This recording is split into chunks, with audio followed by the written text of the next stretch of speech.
నాగర్ కర్నూలులో జరిగినటువంటి ఘటన మనందరికీ తెలుసు.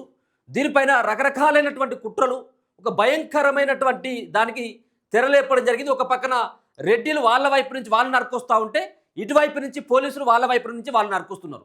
ఒక డిఎస్పీ చెప్తా ఉన్నాడు, నాగర్ కర్నూలుకు సంబంధించిన డిఎస్పీ ఏమని చెప్తున్నాడు అంటే, ఆ పసిపాప ఆ తల్లి ఒళ్ళో ఉన్నదో లేదో తెలియదు, ఈ దాడి జరిగినప్పుడు లేదన్నటువంటి సమాచారమే మాకు అందుతుంది. పోస్ట్ మార్టం రిపోర్ట్లో కూడా కొట్టినట్టుగా లేవు, తన్నినట్టుగా లేవు, గాయాలు లేవు, లోపల లేవు, బయట లేవు అని చెప్పేసి ఆ డిఎస్పీ చెప్తున్నటువంటి మాట కనబడుతున్నది. డిఎస్పీ గారు ఒకటి అడుగుతా ఉన్నాం, చిన్నపిల్ల చచ్చిపోతే సరే తంతే బ్లడ్ గారే చచ్చిపోవాలా? చిన్న పాప కాబట్టి 2 నెలల్లో ఉన్నటువంటి పాప వాళ్ళు తన్నితే కొంత దూరం పోయినప్పుడు కూడా, ఒకవేళ బాగా పెద్దగా శబ్దం అయినప్పుడు కూడా చనిపోయేటువంటి సిచ్యువేషన్ ఉంటుంది. 2 నెలల పాపకి ఏముంటుంది చెప్పండి? ఆ గుడిలో వాళ్ళ భర్త పైన జరుగుతుంది, అంటే పాప వాళ్ళ తండ్రి పైన జరుగుతున్నటువంటి ఈ దాడిని అడ్డుకోవడానికి పసిపిల్ల తల్లి అయినటువంటి మౌనిక కాళ్ళ మీద పడి కన్నీళ్లు గార్చింది, రెడ్డ కాళ్ళ మీద పడి. అయినా కూడా కనికరం చూపినటువంటి ఈ రెడ్డిలు చిన్న పాపని కూడా చూడకుండా కాళ్ళతో తన్నేసి, కాళ్ళతో తొక్కేసి చంపిలు. ఎంత ఈ యొక్క ఆధునిక కాలంలో, ఏఐ టెక్నాలజీలో, ఏఐ కాలంలో కూడా ఇలా రెడ్డిల పెత్తనం ఇంత భయంకరంగా ఉన్నదంటే ఏ విధంగా అర్థం చేసుకోవచ్చు? ఒక బీసీ బిడ్డలైనటువంటి ఒక 2 నెలల పాప పైన ఒక పాశవికమైనటువంటి దాడి. యావత్ సమాజం అంతా కూడా దీనిపైన తిప్పికొట్టాల్సిన అవసరం ఉన్నది. డిఎస్పీ గారు మాట్లాడుతారు, దీంట్లో ఉన్నటువంటి 3 నిందితులు ఇలా దరిదాపుగా 26వ తారీఖు, ఇప్పటికీ ఆ 18వ తారీఖు జరిగినటువంటి ఘటన ఇవాళకి దరిదాపుగా వారం రోజులు దాటిపోయింది. ఇప్పటి వరకు నువ్వు కనీసం 8 మందిలలో 5గురిని వదిలిపెట్టి ఒక 3 మాత్రమే పట్టుకున్నాడు. 3 పట్టుకొని 5 ఇంతవరకు పట్టుకోలేదు.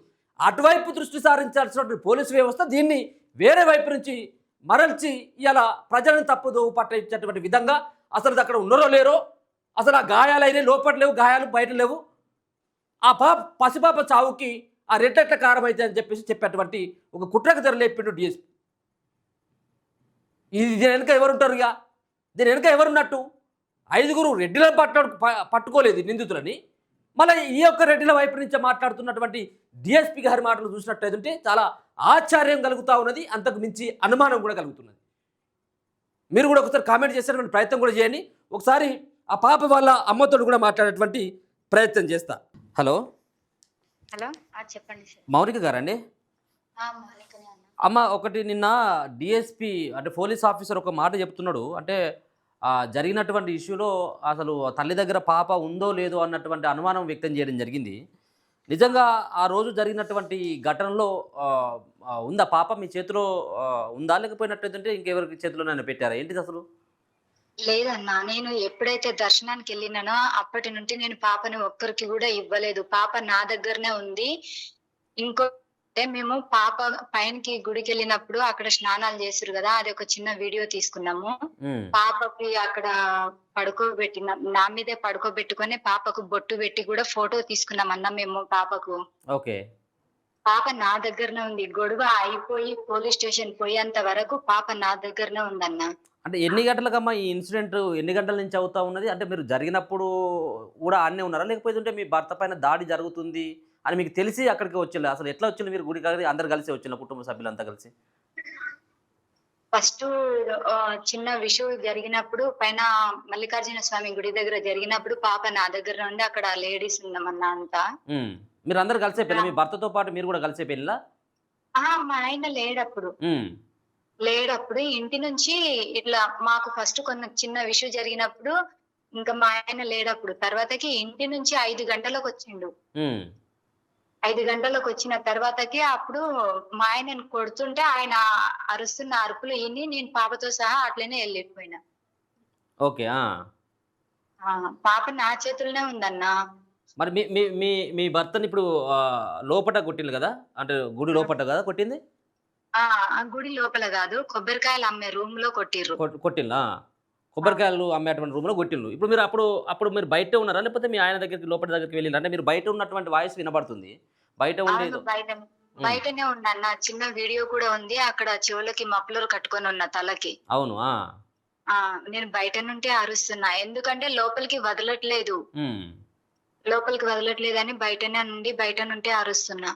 ఓకే. మరి మళ్ళీ లోపలికి మీరు ఎట్లా పోయిన్రు మరి వాళ్ళు కొట్టేటువంటి వాళ్ళ దగ్గరికి ఎట్లా మిమ్మల్ని లోపలికి అనుమతించిండ్రు? మీరు ఎందుకు మిమ్మల్ని అక్కడి దాకా వెళ్లి ఆ పాపను కాళ్ళ మీద ఏయాల్సిన సిట్యుయేషన్ ఎందుకొచ్చిందక్కడ?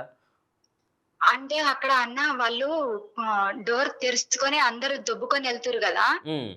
అందులో అట్లా నేను కూడా లోపలికెళ్ళిపోయినా. హ్మ్. అట్లా లోపలికెళ్ళినా కానీ వాళ్ళు నాకు పంపియలేదు. నేను దొబ్బుకొని ఎళ్ళిపోయినన్న వాళ్ళకి. లోపలికెళ్ళిపోయారు. హ్మ్. ఎవరి కాళ్ళ పైనమ్మా అంటే మీరు 8 మంది పేర్లు చెప్తున్నారు గదా! 8 మంది అవును. రెడ్డిలున్నారని జెప్పేసి అంటున్నారు గదా! ఎవరి కాళ్ళ పైన వీళ్ళ ఉన్నటువంటి 8 మందిలో ఎవరి కాళ్ళ పైన ఏసారు పాపని ఎందుకు పెట్టాల్సొచ్చిందక్కడ? అయితే శ్రీనివాస్ రెడ్డిని మేము పాప మొఖమన్న చూసి వదిలేయండి అని చెప్పి శ్రీనివాస్ రెడ్డిని అడుక్కుంటుంటే హ్మ్. ఎనకాల నుంచి యేసు మధుసూదన్ రెడ్డి వచ్చి తన్నేసిండు. ఆహా! ఓకే. ఆ! అంటే కాళ్ళ మీద పెట్టిన తర్వాత తన్నేసాడా? లేకపోతే మీ ఓడలో ఉన్నప్పుడు తన్నేసాడా? ఆ! ఇట్లా కాళ్ళ దగ్గర పెట్టినప్పుడు హ్మ్. తన్నేసిర్రన్న. ఓకే. మరి ఇప్పుడు ఏందమ్మా ఈ డీఎస్పీ ఇట్లా చెప్తున్నాడు మరి లేదు మరి దీనిపైన మేము విచారణ చేస్తాము. చాలా మందిని మేము అడిగితే అసలు ఆ పాపే లేదు వాళ్ళ చేతిలో అని చెప్పేసి ఆయన మాట్లాడుతున్నాడు. ఆయన ఫస్ట్ నుంచే అదే మాట్లాడుతుర్రన్న. హ్మ్. ఫస్ట్ నుంచే అట్లనే మాట్లాడుతుర్రు వాళ్ళు. ఇంకొకటేంటంటే అక్కడ మా ఈ సార్ వాళ్ళు చెప్తారో గూడా మాకు తెలీదు. హ్మ్. అయితే అక్కడ గొడవ జరిగినప్పుడు ఎవరైతే సార్ వాళ్ళు వచ్చిర్రో, ఆ సార్ వాళ్ళని నేను గుర్తుపడతా వాళ్ళని పిలిపియమని చెప్పండన్న. హ్మ్. ఆ! హ్మ్. ఇక్కడ ఉన్న ఒక సారు గూడా హ్మ్. "అరే! అంతగానం కొడుతుర్రు ఎందుకు ఆ బాబుని ఒక్కడిని జూసి" అనేసి సార్ చెప్తే సివిల్ డ్రెస్‌లో ఉన్నావు బయటికి పొమ్మన్నారు సార్‌ని. ఎవరు కానిస్టేబుల్‌నా? కానిస్టేబులా ఇంకా ఎవరు పోలీస్ కొంచెం ఆఫీసరే. పోలీస్ ఆఫీసరే కానీ నాకంత కానిస్టేబులా లేకపోతే ఎవలనేది తెలవదు. ఆ! తెలీదు. ఆ! శ్రీనివాస్ సారేమనుకుంటా సార్ పేరు. నాకంతగా ఐడియా లేదన్నా. హ్మ్. అట్లా కొడుతుంటే గూడా ఎందుకు కొడుతున్నావు అని చెప్పేసి అన్నాడు ఒకతను. ఆ! హ్మ్. డ్రెస్‌లో లేదు నువ్వు డ్యూటీలో లేవు. సివిల్ డ్రెస్‌లో ఉన్నావు. బయటికి పొమ్మని జెప్పిర్రు. ఇంకా ఆ సారు చెప్తాడా కూడా లేదో నాకు తెలీదు. హ్మ్. అక్కడ నేను ఆ సార్‌కి ఆ సార్ చెప్పేటప్పుడు గూడా సార్ పక్కలోనే ఉన్నా నేను. ఆహా! ఓకే. బయట. ఆ! బయట. పాపని పెట్టుకొని నేను అక్కడనే అడుగుతున్నా. హ్మ్. వీళ్ళు ఎన్ని మార్చినా ఒక్క చిన్న విషయం ఒక పాయింట్ ఆలోచించండన్న మీరు గూడా. వాళ్ళు డీఎస్పీ చెప్పిండని కాదు. హ్మ్. 15 నిమిషాలకొక్కసారి పాలు తాగే పాపని ఇడిచిపెట్టి తల్లి ఎక్కడ పోతదన్నా? అవును. ఆ! పాపని సరే పాపని ఎవరికన్నా ఇచ్చినామనుకో, హ్మ్. 5:30 నుంచి గొడవ జరుగుతుంటే 8:30 వరకు పాప పాలు తాగకుండానే ఉంటదా? అప్పటి వరకు తల్లి గూడా ఉండలేదు గదా! తల్లి చేతిలో ఉండాల్సిన పాప ఉండలేదు గదా! అవును. కదా! హ్మ్. మరి నా పాపని ఇడిచిపెట్టి నేనెట్లా ఉంటాన్నా? అవును. ఈ ఒక్క క్షణం కూడా ఇంట్లో కూడా మా వాళ్ళు కూడా పాపను వదలవు, వదలవని చెప్పినా వాళ్ళు తిట్టినా సరే అని పాపని గింత ఒక క్షణం ఇడిచిపెట్టి ఉండలేను. హ్మ్. అసొంటిది వాళ్ళు అసొంటి ఆరోపణలు పెడుతున్నారంటే ఇగ ఆ డీఎస్పీ గూడా రెడ్డినే కదా అన్న మళ్ళా. హ్మ్. ఒక పోలీస్ అయ్యుండి తన ఒంటి పైన యూనిఫార్మ్ యేసుకొని గూడా రెడ్డిల నుంచి తను పోరాడుతున్నాడంటే ఇంగ మేమేం చెప్పలేమింగ దానికి. హ్మ్. ఆయనకే ఉండాలింక. మేము చెప్పాల్సిన అవసరం కూడా లేదు. ఓకే. ఇప్పుడు ఇంకొక ఆరోపణ కూడా వినబడుతుందమ్మా. అంటే నెలలు నిండముందుకే పుట్టినటువంటి పాప కాబట్టి హెల్త్ బాగాలేక చనిపోయిందన్నటువంటి ఒక ప్రచారం గూడా అయితున్నది. లేదన్న మా పాపకు బాగానే ఉంది. ఆ! బాగానే ఉంది. మా పాపకి ఏ ప్రాబ్లమ్ లేదు. ఏ ఏదన్నా చిన్న ప్రాబ్లమ్ అయితేనే మేము హాస్పిటల్ తీసుకుపోయేటోళ్ళము. హ్మ్. అట్లా ప్రాబ్లమే ఉంటే నేను జాతరకెందుకొస్తా? పాప బాగుంది గాబట్టే గదా నేను జాతరకొచ్చింది. అవునమ్మా. ఆ! అంటే ఇట్లాంటి ప్రచారం పాపం అయితే అవుతుంది. అంటే నెలలు గాదు 7 నెలలకే పుట్టిందని అటువంటి ప్రచారం గూడా బాగా జేస్తున్నారు. అందుకనే కొంత హెల్త్ బాగాలేదు. ఇట్లా హాస్పిటల్‌కి తీసుకుపోతున్నారు, వస్తున్నారు గాబట్టి హాస్పిటల్ నుంచి మధ్యలోనే వచ్చేసిందని చెప్పేసి గూడా మీకు ఆల్రెడీ ఆ వీడియోలు గూడా మీరు జూసుంటారు. లేదన్నా. సరే వాళ్ళు చెప్పిన విధంగానే మనం ఒకటి చెప్పుదాము. 7 నెలల్లోనే పుడితే 7 నెలల్లో పుట్టిన పిల్లలు బతకట్లేదా అన్న? బతుకుతా ఎంతమంది హ్మ్. మంచిగుంటున్నారు? హ్మ్. 7 హ్మ్. నెలల్లో పుట్టినంత మాత్రాన వాళ్ళకి హెల్త్ బాగోలేదనే కండిషన్ ఎందుకు? హ్మ్. అసలు మా పాప పైన ఈ ఆరోపణలన్నీ ఏందన్నా? మా పాపకి ఏ ప్రాబ్లమ్ లేదసలకి. హ్మ్. ఏ ప్రాబ్లమ్ లేదామెకు. ఏ ప్రాబ్లమ్ లేనందుకే నేను జాతరకొచ్చినా. లేకుంటే రాకుంటి. ఓకే. ఆ! మా ఇప్పు పాపకైతే ఏ ప్రాబ్లమ్ లేదన్నా. ఓకే. పాప మాత్రం మీ చేతిలోనే ఉంది. అప్పుడు నా జరుగుతున్నటువంటి ఆ మొత్తం ఎపిసోడ్‌లో మాత్రం మీ మీ మీ చేతిలోనే ఉంది ఆ పాప. అవునన్నా. క్షణం కూడా నా పాపను వదిలిపెట్టి నేనుండలేను. హ్మ్. నా చేతిలోనే ఉంది మా పాప. ఆ ఇప్పుడు డీఎస్పీ ఎందుకు చెప్తుండో తెలియట్లేదట్లా. హ్మ్. అంటే మీరు ఇచ్చినప్పుడు కంప్లెయింట్ ఇచ్చినప్పుడు మీ మీద గూడా కేసు పెట్టినట్టుగా ఉంది. అంటే ఆయనను ఆ రెడ్డి అతను శ్రీనివాస్ రెడ్డిని ఎవరో మీరే కొట్టిండ్లు. వేరే బలమైనటువంటి ఒక ఆయుధంతోటి కొట్టిండ్లు. ఆయనకు గూడా గాయాలయినాయి అన్నటువంటి ముచ్చట గూడా ఆయన జెప్తున్నాడు. నిజంగా ఆయనకు హ్మ్. మీరు కొడితే గాయమైందా? లేకపోతే అసలు ఏం జరిగింది ఆ రోజు? అయితే ఆ రోజు మా ఆయనని కింద పడేసి రాడు తీసుకొని పొడవడానికి వెళ్తే మా ఆయన తప్పించుకునడం వల్ల కాలు జారి కింద పడ్డాడు ఆయన. ఆయన. ఆ! కానీ మా ఆయన వల్ల కింద పడలేదు. నాకు పొడుస్తుండు అని చెప్పేసి ఇట్లా చేయితోని ఇట్లా కాలు ఇట్లా గొంతు మీద కాలు పెట్టిండు కదా అన్న. హ్మ్. ఆ కాలు ఇట్లా దొబ్బేసరికి ఆయన కింద పడి దెబ్బ తగిలించుకున్నాడు. కానీ ఆయనని మేము నేను ఏ సిట్యుయేషన్ లో ఉన్నాన్నా, నేను ఒక బాలింతనయ్యి ఉండి వాళ్ళని ఎట్లా కొట్టగలుగుతా నేను? అవును. ఆ! ఎట్లా కొట్టగలుగుతా? అసలు ఆడోళ్ళు మగోళ్ళని కొట్టడం అనేది ఏందన్న ఇది? హ్మ్. అంటే ఇది రెడ్డిల పాలన అయినందుకు ఇట్లా దౌర్జన్యం చేస్తున్నారా? హ్మ్. ఇప్పుడు ఆడ మీరు టెంట్‌లేసుకొని ఏదో కూర్చుంటే టెంట్లు కూడా మొత్తం అంతా కూడా అక్కడి నుంచి తీసేసేటువంటి ప్రయత్నం చేసినట్టుగా వస్తున్నది. నిజమేనమ్మా? అహా! లేదన్న. అంతేనా? ఇది మాత్రం జరగదు. అంటే టెంట్‌లో అక్కడ అంటే మీరు కూర్చోవడానికి వీలు లేదు అని, లేకపోతే ఇంకెందుకు ఇష్యూ చేస్తున్నారన్నటువంటి ఏమైనా అధికారుల నుంచి ఏమైనా ప్రెషర్ అవుతుందా అక్కడ? మీరు ఉండొద్దు ఇక్కడ రోడ్డు మీద, మీరు టెంట్లు ఎందుకు ఏసుకున్నారు అన్నటువంటిది వాళ్ళ దగ్గర నుంచి ఎదురవుతున్నాయా ఏమైనా ప్రశ్నలు?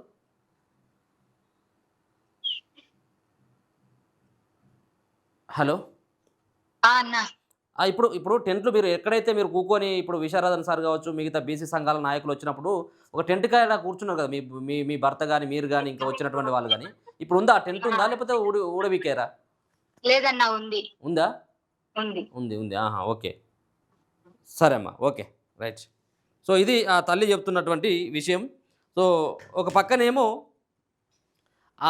నా నా చేతిలో ఉంది నా పాప. మరి 2 నెలల పాపని 5 గంటల నుంచి 8:30, 9 గంటల వరకి నేను ఆ పాపను వదిలేసి ఎట్లా ఉంటా? 15 నిమిషాలకు ఒకసారి చిన్న పిల్లలంటే పాల కోసం ఏడుస్తా ఉంటారు. ఒక కన్న తల్లి ఒక పాపని 2 నెలల పాపని ఎవరు కూడా వదిలేసేటువంటి పరిస్థితి ఉండదు. ఏ తల్లి అయినా బిడ్డ కోసం ఆలోచిస్తది. బిడ్డ ఏడవకూడదని చెప్పేసి తల్లి ఒడిలోనే ఎక్కడికైనా ఎళ్తే తీసుకుపోతది. కానీ ఇక్కడ ఏం జరుగుతున్నది అంటే, ఇక్కడ ఒక పక్కనేమో వీళ్ళే కలిసి బాధితులే ఇయాల నిందితులుగా మారిపోయారు. డీఎస్పీ చెప్పేటువంటిది అదే కదా! బాధితులేమో నిందితులుగా మారిపోయిన్లు. నిందితులేమో ఇయాల వాళ్ళు ఏ తప్పు లేదన్నట్టుగా వాళ్ళ మీది నుంచి పక్కదారి పట్టించేటువంటి ఒక ప్రయత్నం చేస్తున్నారు. చాలా సిగ్గుచేటైనటువంటి అంశం డీఎస్పీ గారు మాట్లాడినటువంటి మాటలు. చిన్న గాయం లేదు, లోపట లేవు, బయట లేవు, ఏ గాయాలు లేవు. అలాగే అక్కడ ఉన్నటువంటి కొంతమంది వ్యక్తులేమో ఆ పాప ఒళ్ళో లేదు, అసలు వచ్చినప్పుడు అసలు ఆ పాపని తీసుకురాలేదు వీళ్ళని చెప్పేసేమో కొంతమందిని విచారిస్తే, కొంతమందితో మాట్లాడితే వాళ్ళు ఈ మాట చెప్పినని ఆయనే మరి రెడ్డిలను కాపాడడానికి చెప్తున్నాడా లేకపోతే ఇంకేందనేది తెలియదు. కానీ ఆయన చెప్తున్నటువంటి వర్షం చూసినట్టయితే చాలా ఆశ్చర్యం అనిపిస్తున్నది. అరే ఇప్పటి వరకు జరిగినటువంటి దాడిలో ఒక పసిపాప చచ్చిపోయింది. 2 నెలల పాప, పాలు తాగేటువంటి పాప, ఒక బీసీ బిడ్డ అయినటువంటి ఆ పాప చచ్చిపోతే న్యాయం కోసం వాళ్ళంతా రోడ్డు మీదకి ఎక్కితే ఇలా దీన్ని కూడా తప్పుదోవ పట్టించేటువంటి ఒక ప్రయత్నం చేస్తూ ఉన్నారు. చాలా దుర్మార్గమైనటువంటి అంశం. ఆ తల్లి చెప్తుంది కదా, కాకి బట్టలు వేసుకొని ఎందుకు అబద్ధం ఆడుతున్నావు? అక్కడ సివిల్ డ్రెస్లో ఉన్నటువంటి ఒక కానిస్టేబులే కావచ్చు, ఆయన కూడా విన్నాడు. మమ్మల్ని కొడతా ఉంటే కొట్టకండి సార్ అని చెప్పేసి చెప్పినా కానీ ఆయనను కూడా బెదిరించిండు. ఆయన అక్కడి నుంచి నువ్వు డ్యూటీలో లేవు కదా అని చెప్పేసి పంపించిందట. ఎంత నీచంగా, ఎంత దుర్మార్గంగా, ఎంత భయంకరంగా, ఎంత క్రూరత్వంగా ఇలా ఆ రెడ్డిల యొక్క అణచివేత కనపడతా ఉందో నాగూర్ కర్నూలులో తెలుసు. పసిపాప చచ్చిపోయిందండి. 2 నెలల పసిపాప చచ్చిపోతే సానుభూతి తెలపకపోగా మిగతా ఏదో మూలిగే నక్కపైన ఇంకా తాటుపాటు పడేటువంటి విధంగా వీళ్ళపైన నిందలు వేసి, వీళ్ళపైన అక్రమమైనటువంటి కేసులేసి ఈ ఉద్యమాన్ని, ఈ యొక్క అంశాన్ని ఇక పులి స్టాప్ పెట్టాలి అన్నటువంటి ఒక ఆలోచన చేసుకుంటూ ఈ రకమైనటువంటి ప్రాపగండ చేస్తూ ఉన్నారు. ఆ తల్లితోనే మాట్లాడిన ఇప్పుడు ఆ తల్లి ఆ మౌనిక మాట్లాడుతూ ఉంది. మేము ఆ లోపడి పోయిన వాళ్ళందరినీ కూడా నెట్టేసుకుంటూ లోపలికి పోయి కాళ్ళ మీద నా బిడ్డను వేసిన, అయ్యా నా బిడ్డ ముఖం చూడుల్లి, చిన్న పాప, ఆయనకి ఏమైనా చచ్చిపోయినట్టయితే ఉంటే మాకు దిక్కేవరు అని చెప్పేసి నేను మొత్తుకున్నా, ఆయన కానీ ఆ రెడ్డి వినకుండా కాలుతో తండేసిండు సార్ అని చెప్పేసి అంటా ఉన్నాడు. మరి 7 నెలల పాప, 8 నెలల పాప అని చెప్పేసి ఒకటి మాట్లాడుతాడు.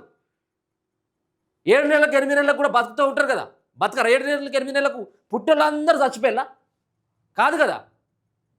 7 నెలలకు 8 నెలలకు పుట్టినటువంటి వాళ్ళు కూడా బతుకున్నారు. దీన్ని ఏం చేస్తూ ఉన్నారు? తక్కువ నెలలతో పుట్టింది కాబట్టి చచ్చిపోయింది తప్పించి ఈ రెడ్డిలు తోస్తే చచ్చిపోయిందా? రెడ్డిలు తొక్కుతో చచ్చిపోయిందా? ఏం దుర్మార్గమైనటువంటి వ్యవహారం ఇదంతా కూడా. డిఎస్పీ గారు ఆ మాటలు సరైనటువంటివి కావు. అక్కడ జరిగినటువంటి దాడి ఇది పూర్తిగా కూడా యావత్ సమాజం అంతా కూడా ఖండిస్తూ ఉంది. రెడ్డిల అహంకారానికి బలైపోయినటువంటి ఒక పసిబిడ్డ వైపున ఉండాల్సినటువంటి ఈ వ్యవస్థ ఇలా ఎవరికి కొమ్ము కాస్తుందో అర్థం కావట్లేదు. సరే న్యాయంగా మీరు ఉండండి, మీరు అది ఆ బీసీలు తప్పు చేసినట్టయితే వాళ్ళని కూడా శిక్షించాల్సినటువంటి అధికారం మీకు ఉంది. కానీ ఏకపక్షంగా వన్ సైడ్గా మాట్లాడుకుంటూ ఇలా వాళ్ళని తప్పించేటువంటి ప్రయత్నం, ఇలా వీళ్ళని నిందించేటువంటి ఒక కుట్ర చేస్తూ ఉన్నారంటే మరి అది మీ విజ్ఞతకి వదిలేస్తున్నాం. చూస్తూనే ఉండండి మన తొలి వెలుగు.